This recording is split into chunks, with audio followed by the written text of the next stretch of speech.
खूबसूरत लड़की अकेले सड़क पर चल रही थी। तभी अचानक उसके हेडफोन में रेडियो से आवाज आई जिसमें कहा गया कि आज शनिवार 12 नवंबर है। लेकिन लड़की ने अपनी घड़ी निकाली और ध्यान से देखा। आज तो साफ साफ शुक्रवार 11 नवंबर था। हो सकता है रेडियो पर बोलने वाले से गलती हो गई हो। लेकिन इससे पहले कि लड़की कुछ सोच पाती, अगली खबर ने उसे चौंका दिया। रेडियो में बताया गया कि कल दोपहर हुईशेंगू में बहुत तेज बारिश शुरू हुई और पूरी रात चलती रही, जिससे पास की नदी का किनारा टूट गया। अब तक मौसम में कोई सुधार नहीं है और लड़की समझ नहीं पा रही थी कि यह कैसे हो सकता है।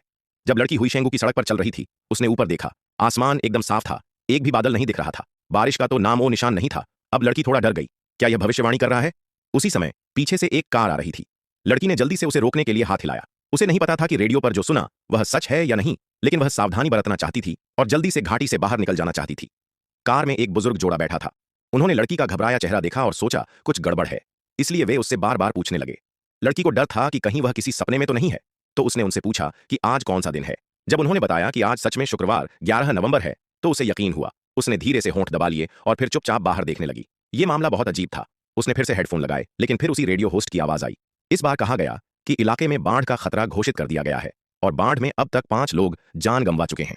इनमें एक पति पत्नी, 2 बच्चे और एक किशोर शामिल हैं, जिनकी लाश एक कार में घाटी के बाहर बने सर्विस एरिया में मिली है। लड़की ने इधर उधर देखा। क्या यह उसी कार की बात हो रही है जिसमें वह अभी बैठी है? तभी कार में बच्चे उल्टी करने लगे और रोने लगे। महिला कार रोककर थोड़ी देर सर्विस एरिया में आराम करना चाहती थी। लड़की घबरा गई और जोर से चिल्लाकर कार रोकने को कहा और उसने सब कुछ बता दिया। जैसा कि उम्मीद थी, कई लोगों ने उस पर यकीन नहीं किया, लेकिन लड़की के चेहरे पर डर साफ नजर आ रहा था, इसलिए उस आदमी ने फिर भी कार रोक दी। अचानक काले बादल छा गए, गरज और बिजली शुरू हो गई। फिर भी महिला मानने को तैयार नहीं थी। अन्ना अकेले उतर गई, पर उसे क्या पता था कि उसके जाते ही सब कुछ ऐसे गायब हो जाएगा जैसे कुछ हुआ ही न हो। लड़की आखिरकार घाटी से बाहर आ गई। उसने राहत की सांस ली और फिर से हेडफोन लगाए। अब रेडियो पर एक और खबर आ रही थी। आज 12 नवंबर शनिवार की शाम है। रिपोर्ट में बताया गया कि चेंगडू पुलिस को सुबह सड़क के किनारे एक लड़की की लाश मिली। जगह थी घाटी के बाहर का वही सर्विस एरिया। लड़की ने लाल कपड़े पहन रखे थे। उसे एक तेज रफ्तार कार ने टक्कर मार दी थी।